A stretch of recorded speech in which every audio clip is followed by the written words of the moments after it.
नमस्कार, माझ्या latest blouse design by Usha Ahere या यूट्यूब चॅनलमध्ये तुम्हा सर्वांचं स्वागत आहे. तर आपण आज बाहीची डिझाईन कशी केली ते पाहणार आहोत आणि शिकणार आहोत. तर बघा, आपण असे हाताला 3 चौकोन कटिंग करून घेतलेले आहेत आणि अस्तर आणि साडीचं कापड आपण व्यवस्थित अटॅच करून घेतलेलं आहे आणि एक्स्ट्राचं कापड जे होतं ते आपण कटिंग करून टाकलं. हे बघा, तर आपण अशी बाहीची डिझाईन तयार केली. आता मध्यभागी जे डॉट दिसत आहे तिथं आपण बटन तयार करून लावणार आहोत. आता आपण बाही जोडून घेऊया. दोन्ही बाजूला आपण बाही जोडून 2-2 टिपा आपण टाकून घेऊया. असं दुसऱ्या बाजूला देखील आपण तसंच एक टीप अजून टाकून घेऊया. आपल्या दोन्ही बाही जोडून झालेल्या आहेत. आपण बघा असते लटकन तयार करून घेतले.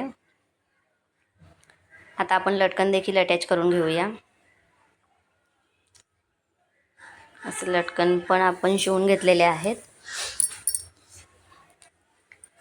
तर आपला गळा असा पूर्ण तयार झाल्यावर असा दिसतो बघा. आता आपण गळ्याची डिझाईन कशी तयार केली ते पाहूया. असं आपण मागची बाजू पाठीमागची बाजू अशी कटिंग करून घेतली आणि आपल्याला पाहिजे त्या गळ्याचा आकार आपण देऊ शकतो. मी आता सध्या हे पानाचे 2 शेप काढलेले आहेत आणि बाहेरून मग पानगळा काढलेला आहे. हा आतला शेप आहे आणि आपण कमरेला दाबटीप टाकून घेतलेली आहे. आता तसंच गळ्याला देखील आपण दाबटीप टाकून घेऊया. जसं आपण गळ्याचा आकार घेतला ना त्याच पद्धतीने आपण गळ्याला देखील दाबटीप टाकून घेऊया. असं पूर्ण दाबटीप टाकून घ्यायचं. जिथं आपण पानाचा शेप दिला तिथं जरा व्यवस्थित आकार यायला पाहिजे. त्याच्यासाठी व्यवस्थित आपण जी आतली टीप टाकतो ना ती काळजीपूर्वक टाकायची.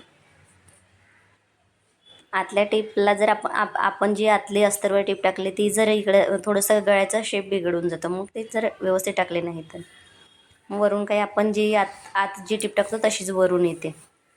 आता आपण मागचे टक्स घेऊया. आपण दोन्ही बाजूला टक्स घेऊन डबल टिपा टाकून घेतलेले आहेत. तर आपले मागचे टक्स घेऊन झालेले आहेत. असं पानाचा शेप दिलं बघा.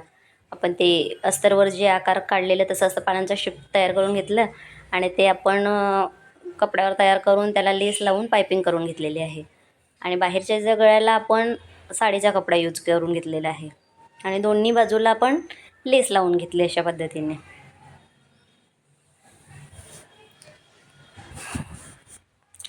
लेस वगैरे आपली आता पूर्ण गळ्याला लावून झालेली आहे.